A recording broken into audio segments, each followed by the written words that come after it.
Everyone said I was paranoid. But explain this to me. Why was the HOA president smiling on my land, handing out glossy brochures as if my family's property had always belonged to her? She talked about the future, about a shining new community center, while her contractors planted their boots deep into the soil my parents bought decades ago. The same soil where I learned to walk. The same ground where my father's old work boots are still buried under the porch. That night I lay awake listening to engines grinding across the dirt. Each rumble shook the walls of the little house I'd inherited. Each passing headlight made me count, 1, 2, 3, like a man tallying up the last seconds before his life is stolen piece by piece. They said I was crazy. Maybe I was, but would you have trusted the system, or would you have fought back? I didn't just have memories, I had proof. In my hands, the yellow deed from 1978, the paper my father signed with ink that had long since faded, but words that never would. 3 acres, mineral rights, water rights. A line of boundary stakes hammered into the earth before the Willowbrook HOA even existed. This wasn't just land. It was a legacy carved out of farmland before a single cookie-cutter house sprouted nearby. And here she came, Susan Peterson, the self-crowned queen of the subdivision, walking out of the tree line with a surveying crew and a county official trailing behind her like she owned the place. She didn't look nervous. She looked rehearsed. That same plastic smile she wore at HOA meetings, the kind that told you she wasn't asking permission, she was announcing orders. "Mr. Grant, perfect timing," she said, waving toward the empty field as if she had grown it herself. "We're going to optimize this underutilized space for a community wellness center. The neighborhood really needs a gathering place, don't you think?" Her voice dripped with certainty. She didn't mention whose land it was because in her mind that detail didn't matter. I kept my voice steady, though my heart pounded in my chest. "Interesting project, Susan. Do you have the building permits for construction on private property?" The surveyor froze mid-adjustment. The county man shifted uncomfortably, eyes darting between us. Susan waved her hand, as if I'd just asked about the weather. "HOA projects don't need permits. We handle community development through board authority." It was a lie, and we both knew it. Before I could respond, a voice rang out across the yard. "That's completely incorrect." Frank Miller, my neighbor, a retired county inspector, strode forward with the weight of 30 years of law behind him. "Every construction project needs permits, especially on private land. Ma'am, do you have authorization from the property owner?" Her smile tightened like a rope pulled too hard. She wasn't used to someone challenging her. Not here, not now. And yet I noticed something. She didn't back down, she doubled down. "I don't need authorization," she snapped. "I'm HOA president. This property falls under community development guidelines." The surveyor shot me a look. Even the county official seemed to want to vanish into his clipboard. And then Mrs. Chen walked by with her dog. She stopped, eyes narrowing as she watched the confrontation. She leaned toward me and whispered, "She tried the same thing with the Johnsons last year, cost them thousands in legal fees to stop her. Be careful." That's when it hit me. This wasn't her first move. This was a pattern, a scheme perfected by testing boundaries and daring people to stop her. But 5 years ago, I'd learned the hard way that panicking never wins. I'd lost my last home because I didn't know the rules. I'd yelled when I should have been patient. This time would be different. So I pulled out my phone, opened the camera, and started recording. Every dismissive word, every false claim about her so-called authority, I caught it all. She was burying herself, and I was just holding the shovel. I raised the deed high for all to see. "This land was inherited, Susan. It predates your HOA by 17 years. You have as much authority here as the mayor of Dallas has over a farm in Oklahoma." Frank nodded, the county official looked away, and Mrs. Chen whispered to her dog, "I knew it." Susan's eyes hardened. "Well, we'll see about that." And as she turned and marched off with her crew, I realized something terrifying, something that should have made me afraid, but instead made me strangely calm. She truly believed she had the power to take what was mine, and that kind of arrogance always ends in disaster. The next morning, I spotted her car outside the county building department. Most people, when caught trespassing, would have backed down or slowed their roll. Not Susan Peterson. She was trying to turn her fantasy into law, to bend reality until the county stamped her lies into legitimacy. I parked across the street and watched her through the glass doors. She leaned over the counter, waving her manicured hands, her voice rising with each explanation.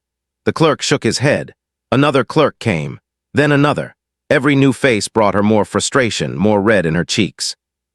But she wouldn't quit. I texted Frank, my neighbor, my ally, the man who knew every building code written in this county. He joined me 20 minutes later, coffee in hand, watching her body language like a man watching a slow-motion car wreck. After an hour, she stormed out, her expression a mixture of rage and humiliation. She didn't notice me sitting in the car across the street, but Frank had already gotten the details from inside. She tried to get permits, he said, almost laughing. Permits for land she doesn't even own. Tom, the clerk I know, told her flat out, only deed holders can apply. And get this, she argued that HOA presidents have community development authority over private estates. Tom said it was one of the dumbest things he'd heard in 30 years. Her desperation was showing, and desperation, I'd learned, is where people make their biggest mistakes. That afternoon, a contractor pulled into my driveway. Middle-aged guy, work clothes, calloused hands. He looked nervous. "Sir, are you the landowner here?" I nodded. He pulled a roll of blueprints from his truck and laid them out on the hood. His hands trembled as he smoothed the pages. "Mrs. Peterson hired me, said we were building a community wellness center, but these plans, these aren't for a center. Look." I leaned over, master bedroom, gourmet kitchen, wine cellar, walk-in closets the size of my living room. "This is a luxury villa," the man whispered. "She told me it was HOA property, that she had all the permits. She even showed me paperwork, fake, I'm guessing now." His eyes darted around like the very act of showing me could put him at risk. "I don't want any part of this. My insurance company will drop me. My lawyer will bury me. I'm pulling out." Smart man, he saw the trap before it closed. But Peterson, she didn't slow down. If anything, she shifted into attack mode. That evening, my phone rang. First, it was my insurance company, then the mortgage lender, then the county tax office. Each one asking about pending construction projects on my property, about liabilities, about whether I had filed for modifications. It didn't take a genius to see what was happening. She was calling them, one by one, feeding them lies, seeding doubt, forcing me into chaos. Every call tightened my stomach like a fist. Memories I'd tried to bury clawed their way back. 5 years ago, I'd lost everything in a property dispute. I knew the sound of bureaucratic voices reading words off clipboards, the way they said concerned, but meant condemned. Laura, my wife, watched me pace the kitchen, phone in hand, face pale under the harsh overhead light. She'd been through that nightmare with me before, the sleepless nights, the foreclosure notices, the humiliation of starting over. "Jonathan," she said softly after the 7th call that day, "she's not just attacking the land, she's trying to destroy us. Our credit, our stability, everything." Her voice cracked, and I saw fear in her eyes. The kind of fear that comes from knowing someone isn't just fighting you, they're trying to erase you. And then, as if to prove her right, there came a knock at the door. Peterson stood there with her husband, holding a manila folder. He looked like he wanted to vanish, his shoulders tight, his face guilty. She, on the other hand, was glowing with confidence, like she'd finally found the weapon to finish me off. "Mr. Grant," she said, thrusting the folder into my hands, "we've discovered significant financial irregularities. For the safety of the community, the HOA is intervening." I opened the folder. Fake tax records, fake liens. Fabricated delinquent payments adding up to $12,000. The formatting was sloppy, the numbers didn't even match county systems. Amateur forgery dressed up as authority. Behind me, Laura stepped outside, her legal training instantly picking apart the lies.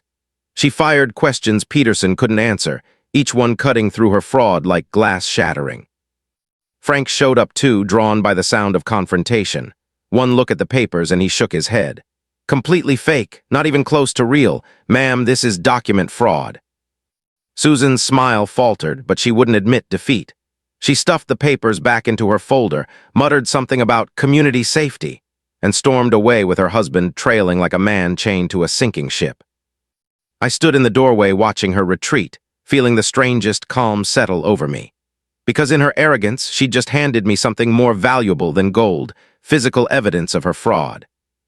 And that night, as I sat at the kitchen table surrounded by documents, photos, recordings, and testimony, I realized something. This wasn't just about my land anymore. This was about exposing her. Because Susan Peterson wasn't just reckless. She was spectacularly reckless, and every step she took, every lie she told, every paper she forged was another nail in her own coffin. She thought she was burying me, but really she was digging her own grave. At 6 in the morning, the earth began to tremble beneath my feet. I thought it was a dream at first, until the roar of diesel engines tore through the quiet dawn. I stumbled to the window, pulling back the curtain, and froze. Bulldozers, excavators, a whole construction crew rolling onto my land like an occupying army. Their treads ripped through the soil, flattening what had taken decades to grow, trees my parents had planted, gardens my mother had tended. And there she was, Susan Peterson, standing tall in a white hard hat and a blazer, clipboard in hand, directing traffic like a general marching into battle. She didn't care about permits. She didn't care about deeds. She had decided that if she built fast enough, reality itself would bend around her.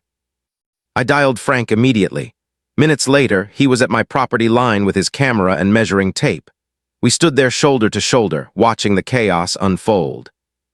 "Every hour they work," Frank muttered, snapping photo after photo, "is another hour of damages.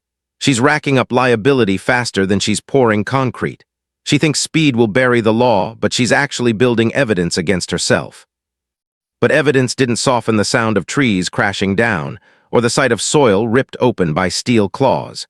It didn't stop the neighbors from gathering along the street, whispering to each other, caught between curiosity and disbelief.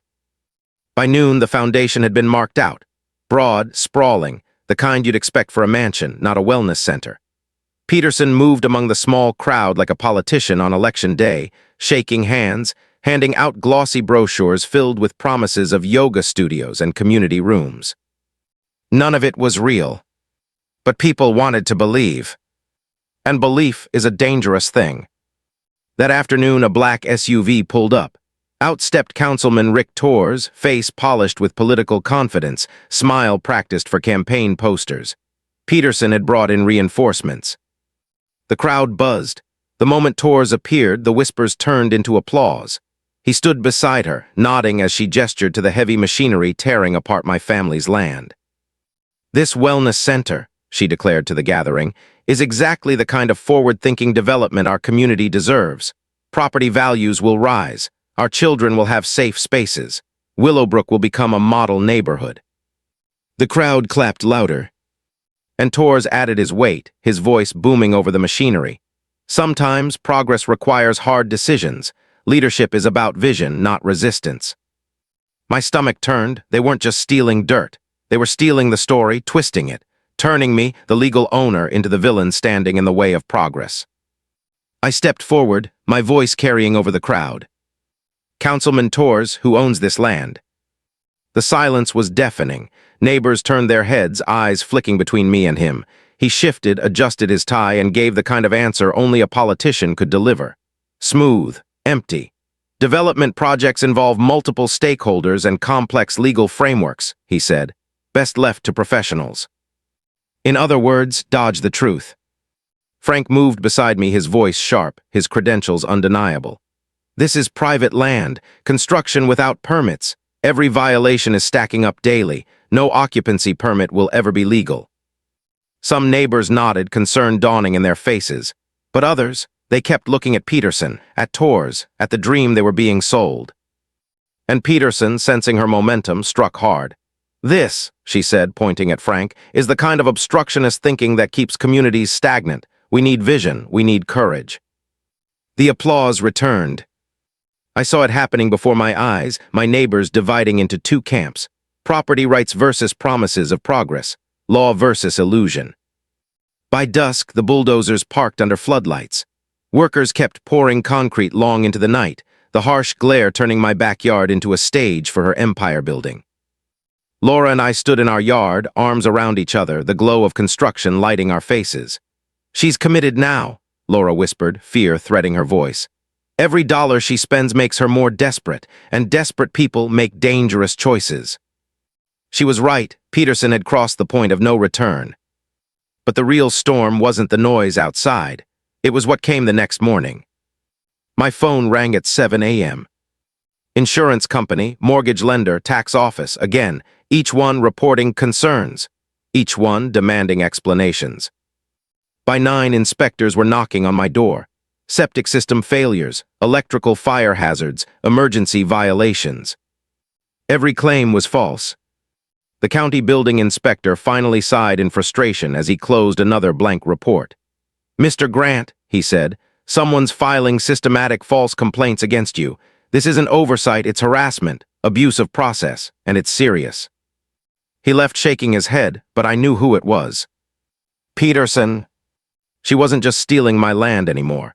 She was trying to break me the same way she had before, financially, psychologically, piece by piece until I collapsed. Laura found me sitting at the kitchen table, papers scattered, my hands trembling. She put her hand on my shoulder. "Jonathan, listen to me. You're not the man you were 5 years ago. Back then you didn't know the rules. This time you do. Don't let her make you forget that." Her words cut through the fog of fear. Because she was right. Peterson thought she was playing a game of intimidation. But every false report, every fraudulent complaint, every knock on my door wasn't just harassment. It was evidence. Evidence she couldn't erase.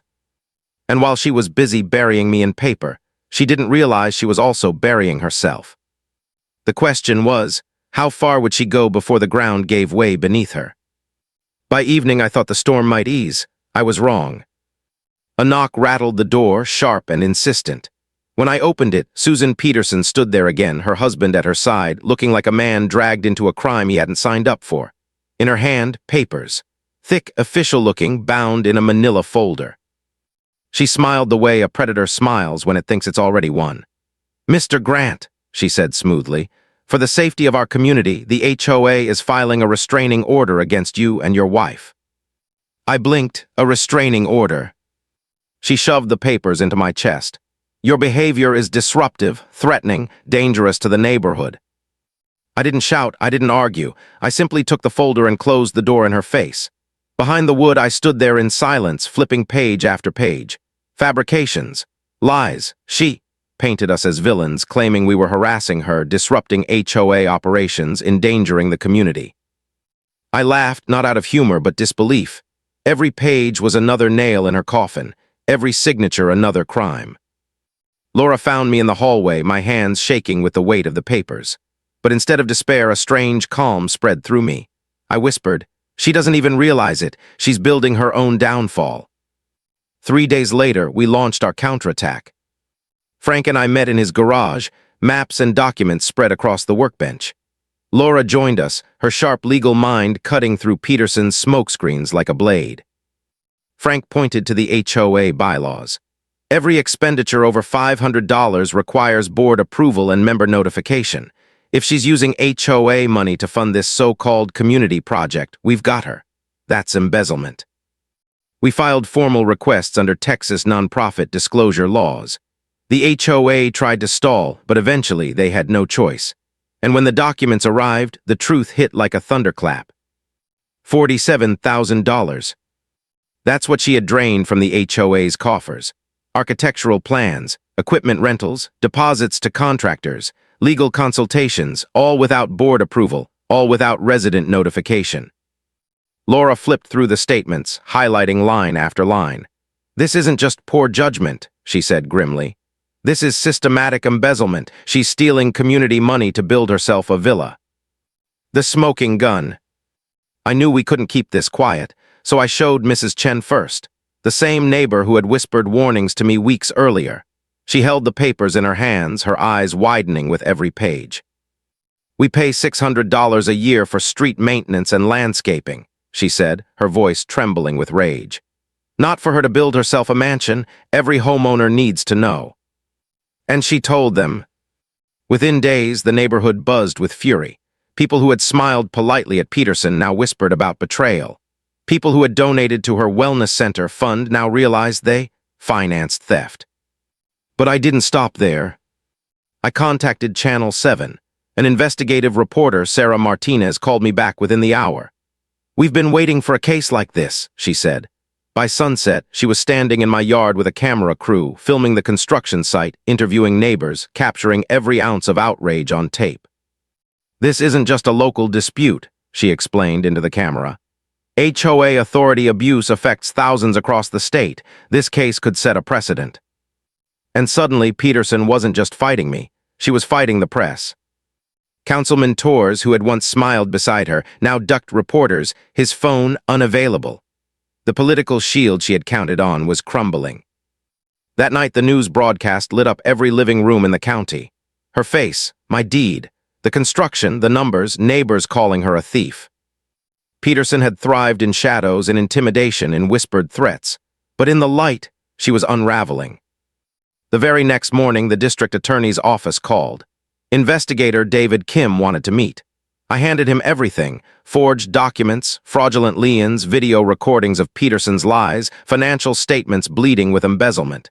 He flipped through it carefully, his expression grim.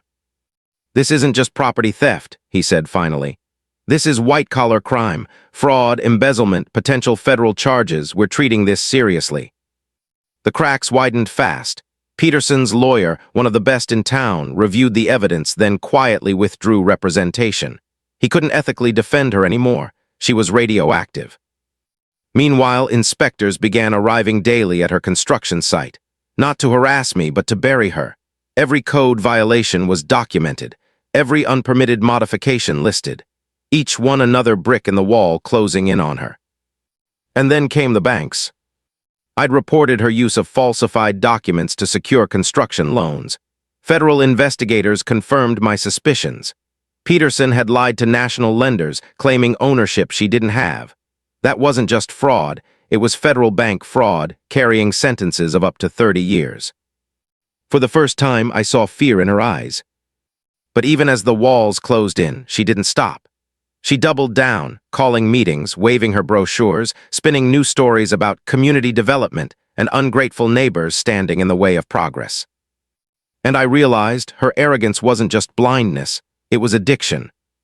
She couldn't stop lying. She couldn't stop digging. And every day, she was burying herself deeper. So I did the one thing she never expected. I stopped reacting. I stopped playing defense. Instead, I planned the strike that would end her reign for good. The irony was almost poetic.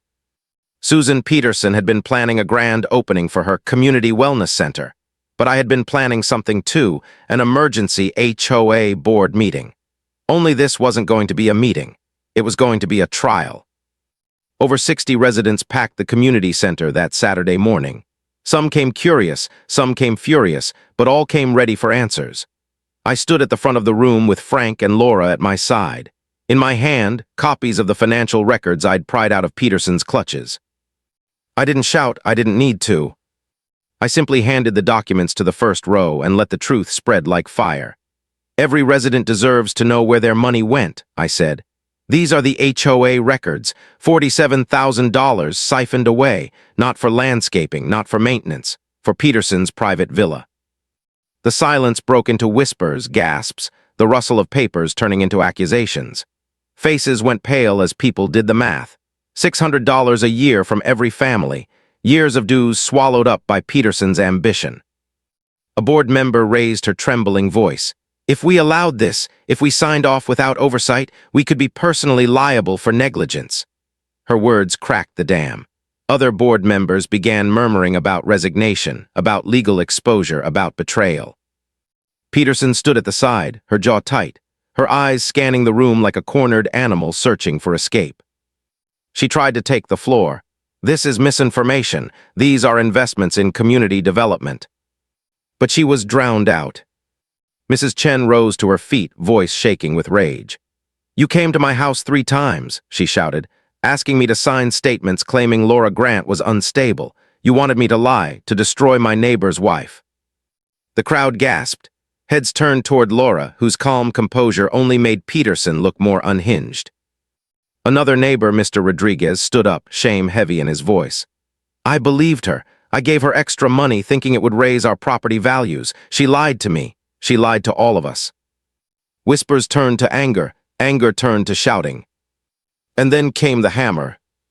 The county building inspector walked through the doors, flanked by an assistant. In his hand, official stop work orders. He raised his voice above the chaos. "All construction must cease immediately. No permits, no ownership, no authority. This site is illegal. The crowd fell into stunned silence. Peterson, red-faced and trembling, actually tried to argue. This inspector has no authority over HOA projects.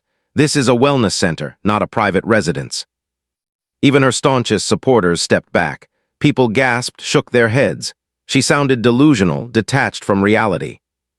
And then from the back of the room, another voice, steady, firm official. A representative from the district attorney's office. He had been observing quietly, but now he stood. His words cut through the air like steel. This is no longer a neighborhood dispute. This is a criminal investigation. We are documenting financial fraud, embezzlement, and property theft. Everyone here is now a witness. The room shifted instantly. It was no longer an HOA meeting. It was a courtroom. Neighbors who had whispered their doubts now raised their voices, volunteering testimony. People who had once smiled politely at Peterson now glared at her with open betrayal. Local reporters arrived, cameras flashing, microphones shoved into residents' hands. They captured it all, the outrage, the accusations, the stop-work orders pinned to the board like a death sentence for Peterson's project. And while the room boiled, I simply stood back and watched. Because this wasn't about me anymore. This was about a community waking up. About people realizing they'd been used, manipulated, lied to. About turning the spotlight onto someone who had thrived in the shadows. By the end of the meeting, the walls had caved in around her. Torres, the politician who once praised her, had gone silent. The board members who once nodded along to her speeches were resigning on the spot, and the residents she claimed to represent were turning their backs on her one by one. Outside, news vans lined the street. Inside, the DA's representative collected testimony. And standing in the middle of it all, Peterson's eyes darted from face to face, realizing the truth she'd spent years trying to ignore. She wasn't the queen of Willowbrook. She was its disgrace. That evening I walked the property line with Frank, watching floodlights still burning at the construction site. The machines sat silent, their engines off, their power stripped by the stop-work orders pinned to the fences. Frank shook his head. She's done. Even if she tried to push forward, no bank, no contractor, no inspector will touch this project now. It's toxic. I should have felt triumphant. Instead, I felt something quieter, relief. Because the war wasn't over yet, but for the first time I could see it shifting. Peterson had built her empire on lies, and in the span of a single meeting, those lies had been dragged into the light. But light doesn't just reveal. It burns. And Susan Peterson was standing right in the fire. The stop-work orders should have ended it. Any reasonable person would have folded, admitted defeat, maybe even begged for mercy. But Susan Peterson? She wasn't built for reason. She was built for denial. 2 days later, floodlights blazed across the site again. Workers returned, their boots crunching on gravel, ignoring the bright orange violation notices stapled to the posts. They poured concrete, hammered beams, and framed walls as if nothing had happened. And there she was, standing in the middle of it all, arms crossed, silk scarf fluttering in the night air, daring anyone to stop her. Only this time she wasn't just fighting me. She was fighting the law. Inspectors swarmed the site by morning. Law enforcement joined them. Clipboards, cameras, and official warnings piled up. Peterson refused to budge, her voice echoing across the unfinished foundation. This is community development. You have no authority here. The cameras loved it. Reporters filmed every second, neighbors watched from sidewalks, and the story spread like wildfire. Peterson wasn't just a local scandal anymore. She was the face of corruption, an HOA president who thought she was above the law. And the fire spread higher than even she could imagine. Bank investigators arrived next, briefcases in hand. They reviewed her loan applications, the forged permits, the false deeds she'd submitted to secure financing from national lenders. One investigator, a stern man with silver hair, summed it up coldly. When you use forged property documents with federally insured banks, it's not just fraud. It's federal bank fraud. That carries up to 30 years. 30 years? The words hung heavy in the air, even over the sound of saws and hammers. Neighbors whispered, some with pity, others with rage. The same people who had once applauded her promises now shook their heads, realizing they had been sold a dream built on quicksand. And yet Peterson didn't stop. She doubled down. She passed out handouts about wellness programs. She smiled at cameras, promising property value increases. She even hosted tour of the half-built shell, spinning lies about yoga classes, health fairs, and community gatherings. But the walls were closing in, and for the first time I saw the cracks. Behind the polished speeches, her eyes darted nervously. Behind the forced smiles, her hands shook. The media wasn't telling her story anymore, they were telling mine. They were showing the world how a woman, blinded by arrogance, built her empire on stolen land. And then came the final straw. Peterson scheduled a grand opening. She sent invitations to HOA members, real estate agents, even local officials. She dressed the site with banners, flowers, catering tables, and soft music playing from rented speakers. By the time I arrived, the villa stood tall and gleaming, finished just enough to impress the untrained eye. Granite countertops glistened, hardwood floors shone under recessed lighting, chandeliers sparkled in the foyer. It was luxury, pure and unapologetic. Guests clapped as Peterson welcomed them at the door, silk dress flowing, smile radiant. "Welcome," she announced proudly, "to our new community wellness center." But I wasn't there to clap. I walked in with Laura, Frank, and 3 plainclothes officers trailing quietly behind us. The crowd buzzed, whispers spreading like wildfire when they saw the folder in my hands. The same deed from 1978, yellowed but unshakable. I raised it high. My voice carried across the marble foyer. "Thank you, Susan, for building such a beautiful house on my land." The room fell silent. I laid the deed on the counter, alongside inheritance papers and county records. Ironclad proof. Laura stepped forward, her lawyer's voice slicing through the air. "This isn't a wellness center. This is a private villa built through embezzlement, forgery, and fraud. Every guest here is standing inside a crime scene." Gasps rippled through the room. Some guests stepped back, others shook their heads in disbelief. Frank added the final blow. "And by the way, this structure doesn't meet a single building code requirement. No occupancy permit will ever be issued. What you're looking at is a condemned property." The silence shattered when a woman's voice rang out clear and sharp. "Susan Peterson, you are under arrest." The district attorney herself stepped forward, flanked by county deputies. In a flash, the handcuffs clicked around Peterson's wrists, the metallic snap echoing in the villa she thought would be her legacy. Gasps turned into murmurs. Murmurs turned into chaos. Guests scrambled for the exits, pushing past each other, desperate to get away from the spectacle. Peterson's husband stood frozen, pale and silent, while Susan herself thrashed against the cuffs, shouting, "This is my land, this is my project. I did this for the community." But no one believed her anymore. Federal agents entered behind the deputies, reading out the charges: bank fraud, embezzlement, forgery, criminal trespassing. The words piled higher than her lies ever could. Reporters' cameras flashed in rapid succession, capturing every angle of the fall.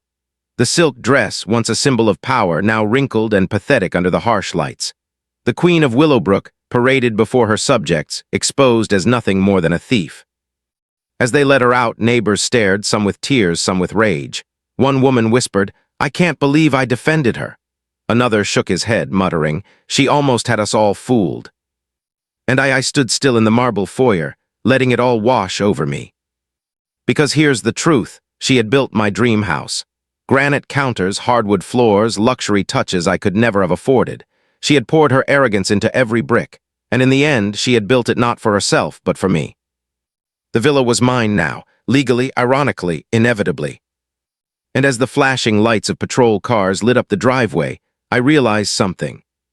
Susan Peterson had tried to build her legacy on my family's land, but all she had built was her own prison. 6 months after the handcuffs, the headlines told the rest of the story. Susan Peterson, once the Queen of Willowbrook, now sat behind bars.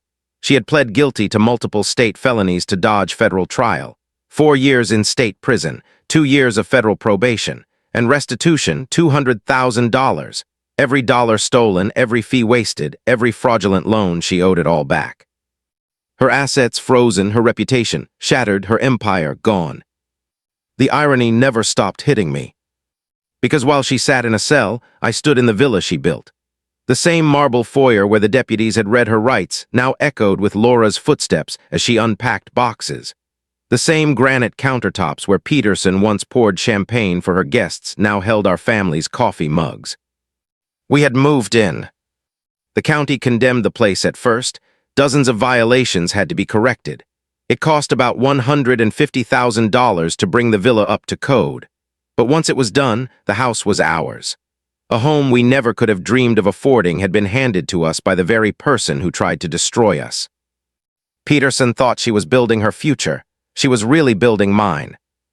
But her fall didn't just change my life. It changed Willowbrook. Frank Miller was elected as the new HOA president by a landslide. His first acts were clear, decisive. Quarterly financial reports, strict approval rules for any expenditure over $1,000, independent audits every year. The days of unchecked power were over. The neighbors, they were left fractured. Some were furious they'd been lied to, their dues siphoned into Peterson's fraud. Others were ashamed they ever believed her promises. Mrs. Chen came to me one evening, her dog tugging at the leash, her eyes heavy with guilt. "I almost signed those papers," she whispered, her voice breaking. "If I had, I could have destroyed your family. I'll never forgive myself for even considering it." I put a hand on her shoulder. "She manipulated everyone. That's what people like her do. The blame isn't yours." But I knew her words carried the weight of the whole neighborhood. Everyone was processing the same thing, how close they had come to becoming accomplices in Peterson's empire of lies. The investigation revealed even more rot. Beyond the villa, she'd stolen over $60,000 in HOA funds for personal expenses, luxury trips, fancy dinners, legal bills. The board members who looked the other way now faced civil suits from angry residents demanding damages. And outside Willowbrook, the ripples spread wider. Councilman Torres lost re-election. His silence during the scandal had cost him everything. The man who once praised Peterson as a visionary leader was replaced by a candidate who ran on one promise: protecting property rights. HOA officials across Texas watched the case like hawks. Some even faced prosecution themselves as residents, emboldened by Peterson's downfall, started challenging their boards. Transparency became the word on everyone's lips. Laura found her reputation restored too. Peterson had tried to smear her, to paint her as unstable, unprofessional.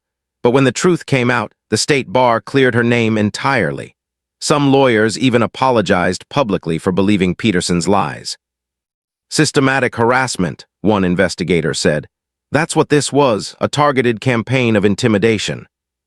It was validation, and it gave Laura a new purpose. She returned to legal consulting, this time focusing on HOA disputes and property rights. She became the very person we had needed years ago, someone who could guide families through the kind of nightmare Peterson had put us through. "Prevention is better than prosecution," Frank said at the first neighborhood watch meeting he organized. But it wasn't a watch for burglars or vandals. It was a watch for abuse of power. He taught residents how to spot financial irregularities, how to hold their leaders accountable. Willowbrook was no longer just a subdivision. It was a case study, a symbol, proof that people could fight back when authority turned corrupt. And yet, through it all, the villa stood as the strangest monument of all. Its Brazilian cherry floors gleamed under the morning sun. The Italian marble bathroom fixtures sparkled. The walk-in closet was larger than my parents' first house. Sometimes I'd walk through those halls alone, hand brushing over the polished walls, and I'd think about Peterson sitting in her prison cell. She built this. She dreamed it, schemed it, lied for it, stole for it, and in the end, she lost everything. And I inherited the spoils. It wasn't just a house anymore. It was a lesson carved in stone and wood. Arrogance builds castles, but patience builds justice. The house still feels surreal sometimes. I'll sit in the master bedroom Peterson designed for herself, light spilling across the imported marble floors, and I'll hear echoes of my parents' voices. My father walking the property lines with pride. My mother quilting late into the night, humming softly in the living room of the old ranch house that once stood here. And now their legacy surrounds me, not in the home they built, but in the villa Peterson tried to steal. The irony is heavy. She designed this house out of envy, out of hunger for a life she couldn't earn honestly. Every chandelier, every cherrywood floorboard, every custom-cut molding was paid for with arrogance and fraud. And yet those same walls now protect my family. Laura arranges furniture in rooms Peterson thought she would host cocktail parties in. I keep my father's old work clothes hanging in the walk-in closet she planned for designer suits. My mother's quilts cover the bed she thought she'd rest in after her victory. Her dream became our reality. And that's the strange poetry of justice. Peterson had believed power came from titles, from intimidation, from controlling the narrative. She thought being HOA president made her untouchable. She thought speed, lies, and arrogance could outpace the truth. But the truth always catches up. When she sat in that boardroom, grinning as she told me my land was underutilized, she couldn't imagine the ending. She couldn't see the handcuffs, couldn't hear the judge's gavel, couldn't picture her name in the paper under the word fraud. Because people like her never do. They believe their power is permanent until it crumbles beneath them. Now Willowbrook lives in the shadow of her downfall. The community is cautious, wary, forever changed. Neighbors who once argued over fence heights now meet to discuss financial oversight. Homeowners who once ignored bylaws now study them like scripture. Peterson's fraud became our education. Frank's quarterly reports, Laura's consulting, even the new candidate who unseated councilman tours. They're all part of the ripple she created. A ripple that began the moment she set foot on land that wasn't hers. I sit on the deck some evenings watching the sunset burn across the horizon, and I hold the old yellow deed from 1978. The paper is brittle, the ink faded, but its meaning has never been clearer. My parents didn't just leave me property. They left me proof that truth doesn't age. Proof that rights don't expire. Peterson thought she could rewrite history with brochures and bulldozers, but the ink on that deed outlasted every lie she told. The villa itself is more than a home. It's a warning, a lesson etched into stone. Power without principle collapses. Greed disguised as community destroys trust. And patience, cold, steady, meticulous patience, is stronger than arrogance every single time. When I walk the halls at night, I think about how close I came to losing everything again. How the phone calls, the inspectors, the false liens nearly broke me. How easily I could have snapped, yelled, made mistakes that would have cost me dearly. But I didn't. I waited. I documented. I let her arrogance build the very case that destroyed her. And that's what I want anyone listening to remember. Whether it's a neighbor, a boss, a bully, or an institution, when someone abuses their authority, don't panic. Don't play their game on their terms. Wait. Watch. Document. Because arrogance always leaves evidence. And when the law finally catches up, it doesn't just correct the wrong. Sometimes it delivers a poetic ending. I look around this villa, this monument to Peterson's downfall, and I smile. Not because I won. Not because I live in luxury now, but because my parents' land, their legacy, survived. She built her empire on stolen soil, and in doing so, she built my home. So here I am, living proof that justice doesn't just punish, it restores. Sometimes the hardest battles aren't fought with fists or fury, but with patience, persistence, and faith that truth will outlast the lie. If you've been through something like this, if you've faced someone who tried to take what was yours, you know the feeling, the fear, the helplessness, the exhaustion. But you also know this, they don't win forever. In the end, the ground always shifts, the law always knocks, and arrogance always collapses. So take this story with you.